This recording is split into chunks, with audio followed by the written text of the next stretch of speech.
আসসালামু আলাইকুম। সংবাদে আপনাদের সবাইকে স্বাগত জানাচ্ছি। আমি ফিরোজ তোহা। শুরুতেই সংবাদ শিরোনাম। বাংলাদেশের সর্বশেষ গুরুত্বপূর্ণ আপডেট সংবাদে আপনাকে স্বাগত। শুরুতেই সংবাদ শিরোনাম, পরে বিস্তারিত। প্রথমেই জানাব, জুলাই সনদ পর্যালোচনা করে মতামত দিয়েছে বিএনপি, জামাত সহ ২৩ দল। জুলাই সনদ পর্যালোচনা করে ২৩টি রাজনৈতিক দলের উপর নিজেদের মতামত জাতীয় ঐক্যমত্য কমিশন বরাবর জমা দিয়েছে।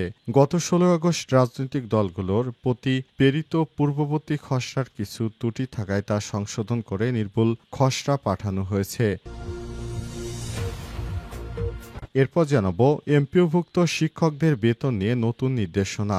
এমপিওভুক্ত শিক্ষক কর্মচারীদের বেতনের টাকা ইলেকট্রিক ফান্ড ট্রান্সফার বা ইএফটির মাধ্যমে পাঠানোর জন্য ২৩শে আগস্টের মধ্যে এ মাসে বিল অনলাইনে সাবমিট করতে প্রতিষ্ঠান প্রধানদের নির্দেশনা দেওয়া হয়েছে। এদিকে যেন-তেন একটি নির্বাচন মেনে নেওয়া হবে না বললেন তাহের। বাংলাদেশ জামাত ইসলামের নায়েবে আমির ডক্টর সৈয়দ আবদুল্লাহ মোহাম্মদ তাহের জানিয়েছেন, এবার যেন-তেন কোনো নির্বাচন মেনে নেওয়া হবে না। আমরা যে ভোরের আলো দেখছি, সংস্কার না হলে সেই আলো প্রস্ফুটিত হবে না। এই আলো কালো অন্ধকারে আচ্ছন্ন হয়ে যাওয়ার সম্ভাবনা রয়েছে। এদিকে দেশকে বিরাজনীতিকরণে নতুন -2 ফর্মুলা সক্রিয় বললেন মির্জা আব্বাস। বিএনপির স্থায়ী কমিটির সদস্য মির্জা আব্বাস অভিযোগ করে বলেছেন, আওয়ামী লীগের পলায়নের পর বিএনপিকেও রাজনৈতিক অঙ্গন থেকে সরিয়ে দিয়ে বাংলাদেশকে রাজনীতি শূন্য করতে দেশি বিদেশি মহলের প্ররোচনায় আবারও একটি নতুন -2 সক্রিয় হয়েছে। এদিকে ডাকসুর নারী প্রার্থীদের বিরুদ্ধে অপপ্রচার মুখ খুললেন সাদিক কায়েম। ঢাকা বিশ্ববিদ্যালয় কেন্দ্রীয় ছাত্র সংসদ ডাকসু নির্বাচনকে কেন্দ্র করে নারী প্রার্থীদের বিরুদ্ধে উদ্দেশ্য প্রণোদিতভাবে ট্যাগিং এবং প্রোপাগান্ডা ছড়ানো নিয়ে মুখ খুলেছে ছাত্র শিবির সমর্থিত প্যানেল বিপি প্রার্থী সাদিক কায়েম। এবং সর্বশেষ জানাবো, মার্কিন সামরিক বাহিনীর ব্রিগেডিয়ার জেনারেল হলেন বাংলাদেশি শরীফুল খান। বাংলাদেশি বংশোদ্ভূত মার্কিন বিমান বাহিনীর কর্মকর্তা শরীফুল এম খানকে ব্রিগেডিয়ার জেনারেল পদে পদোন্নতি দেওয়া হয়েছে। তিনি গত ২০ আগস্ট নতুন পদ গ্রহণ করেছেন বলে জানিয়েছে মার্কিন বিমান বাহিনী। গত জুনে মেজর জেনারেল এবং ব্রিগেডিয়ার জেনারেল পদে পদোন্নতির জন্য প্রেসিডেন্ট ডোনাল্ড ট্রাম্পের মনোনীত কর্মকর্তাদের মধ্যে একজন শরীফুল খান। তিনি বাংলাদেশের জন্মগত সন্তান। মার্কিন প্রতিরক্ষা দপ্তরের এক বিজ্ঞপ্তি অনুসারে ১৫ জন সামরিক কর্মকর্তার মধ্যে তিনি একজন। প্রিয় দর্শক, এতক্ষণ শুনছিলেন সংবাদ শিরোনাম, এবারে বিস্তারিত। তবে তার আগে বন্ধুরা, অনুরোধ থাকবে সংবাদটিতে একটি লাইক দিন। এই চ্যানেলে আপনি নতুন হয়ে থাকলে আমাদের সংবাদটি দেখতে দেখতে চ্যানেলটি সাবস্ক্রাইব করে রাখুন। কমেন্ট করে বন্ধুরা আপনার মূল্যবান মতামত জানিয়ে দিন আপনি বিশ্বের কোন দেশ থেকে বা বাংলাদেশের কোন স্থান থেকে আমাদের সংবাদটি দেখছেন এবং শুনছেন। আর বন্ধুরা, এই সংবাদটি আপনার সোশ্যাল মিডিয়া ফেসবুকে শেয়ার করে বন্ধুদেরও দেখার সুযোগ করে দিন। কমেন্টের মাধ্যমে জানিয়ে দিন আপনি বাংলাদেশের কোন জায়গা থেকে বা বিশ্বের কোন দেশ থেকে আমাদের সঙ্গে কানেক্টেড রয়েছেন। এবারে বিস্তারিত। জুলাই সনদ পর্যালোচনা করে মতামত দিয়েছে বিএনপি, জামাত সহ ২৩টি রাজনৈতিক দল। জুলাই সনদ পর্যালোচনা করে ২৩টি রাজনৈতিক দল এর উপর নিজেদের মতামত জাতীয় ঐক্যমত্য কমিশন বরাবর জমা দিয়েছে। এর আগে গত ১৬ আগস্ট রাতে রাজনৈতিক দলগুলোকে প্রেরিত পূর্ববর্তী খসড়ায় কিছু ত্রুটি থাকায় তা সংশোধন করে নির্ভুল খসড়া পাঠানো হয়। সর্বশেষ কমিশনের পক্ষ থেকে খসড়াটির উপর নিজেদের যে কোনো ধরনের মতামত প্রদানের সময় ২২ আগস্ট বিকাল ৩টা পর্যন্ত বাড়ানো হয়। জাতীয় ঐক্যমত্য কমিশনের পক্ষ থেকে জানানো হয়েছে যে আজ শুক্রবার বিকাল ৩টা পর্যন্ত ২৩টি দল তাদের মতামত কমিশনের কাছে জমা দিয়েছে।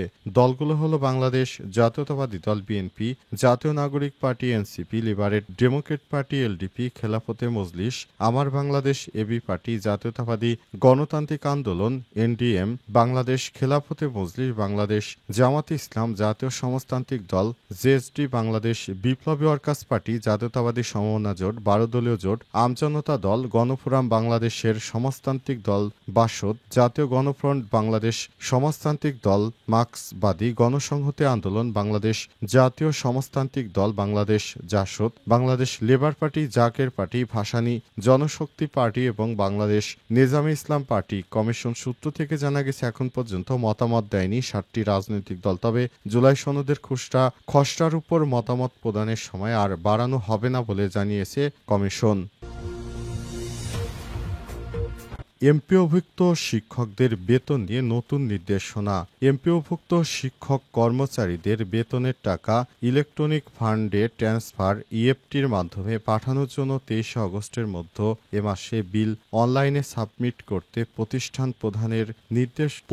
প্রধানকে নির্দেশনা দেওয়া হয়েছে। সম্প্রতি মাধ্যমিক ও উচ্চশিক্ষা অধিদপ্তর মাওসি এক চিঠিতে এই তথ্য নিশ্চিত করে। চিঠিতে বলা হয়েছে, উদ্দেশ্য প্রণোদিতভাবে ভুল তথ্য দেওয়ার কারণে কোনো শিক্ষক কর্মচারীর এমপিওর টাকা ইএফটিতে পাঠানো না হলে তার দায়ভার প্রতিষ্ঠানের প্রধানের উপর বর্তাবে। মাওসির চিঠিতে বলা হয়েছে, শিক্ষক কর্মচারী অর্থ ইএফটিতে পাঠানোর ক্ষেত্রে প্রতিষ্ঠান প্রধানের দাখিল করা তথ্যই চূড়ান্ত হিসেবে বিবেচিত হবে। প্রতি মাসে যথাযথভাবে প্রতিষ্ঠান প্রধান অনলাইনে বিল সাবমিট না করলে শিক্ষক কর্মচারীদের এমপিওর টাকা ইএফটিতে পাঠানো হবে না। শিক্ষা প্রতিষ্ঠান প্রধানের সাবমিট করা বিলের কপি ডাউনলোড করে শিক্ষা প্রতিষ্ঠান প্রধান ও সভাপতি স্বাক্ষরসহ সংরক্ষণ করার নির্দেশ দেওয়া হয়েছে। অধিদপ্তরের শিক্ষা প্রতিষ্ঠানের এমপিওভুক্ত শিক্ষক কর্মচারীদের এমপিওর টাকা 1 জানুয়ারি থেকে ইএফটিতে দেওয়া হচ্ছে এবং জুলাই মাস পর্যন্ত সরাসরি শিক্ষক কর্মচারীদের স্ব ব্যাংক হিসাব নম্বরে পাঠানো হয়েছে।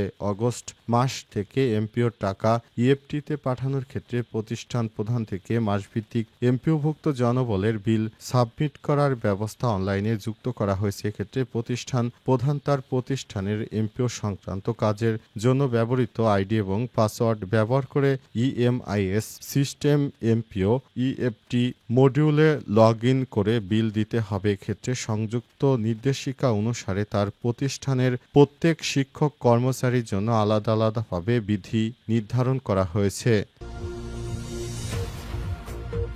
যেনতেন একটি নির্বাচন মেনে নেওয়া হবে না বললেন তাহের।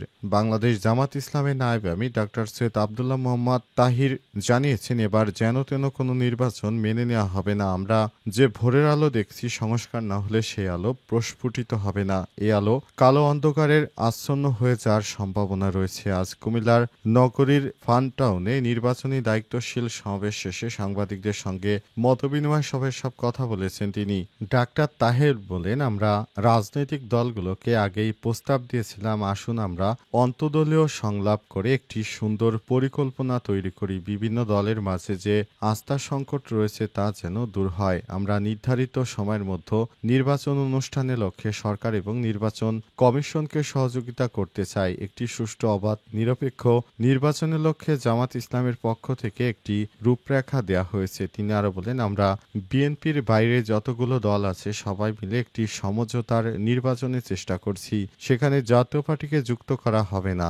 বিএনপিকে ইঙ্গিত করে তিনি বলেন, কোনো দল যদি মনে করে তাদের নিশ্চিত বিজয় হবে, তবে বোঝা যায় যে তার জন্য তারা কোনো মেকানিজম করছে যা তাদের জিতিয়ে দেবে। তাদের আর ভোটের প্রয়োজন হবে না। কেউ যদি ভোটের আগে বিজয়ী হতে চায় তাহলে বোঝা যায় তারা 14, 18, 24-এর মতো একটি নির্বাচন করার পায়তারা করছে। কুমিল্লা প্রসঙ্গে ডাক্তার তাহের বলেন, এখানে অনেক সমস্যা রয়েছে। নগরীর যানজট এবং জলবদ্ধতা মানুষের প্রধান সমস্যা। কুমিল্লা বিভাগ নিয়ে সরকারের সঙ্গে আমরা যোগাযোগ রাখছি। এই সরকার থাকতেই যেন কুমিল্লা বিভাগ বাস্তবায়ন করা যায় সেই লক্ষ্যে আমরা কাজ করছি বলেও জানান তিনি। তিনি আরো বলেন, বাংলাদেশটাকে সুন্দরভাবে নেওয়ার জন্য জামাত ইসলামের পক্ষ থেকে সর্বাত্মক প্রচেষ্টা রয়েছে। দেশকে বিরাজনীতিকরণে নতুন -2 ফর্মুলা সক্রিয় বললেন মির্জা আব্বাস।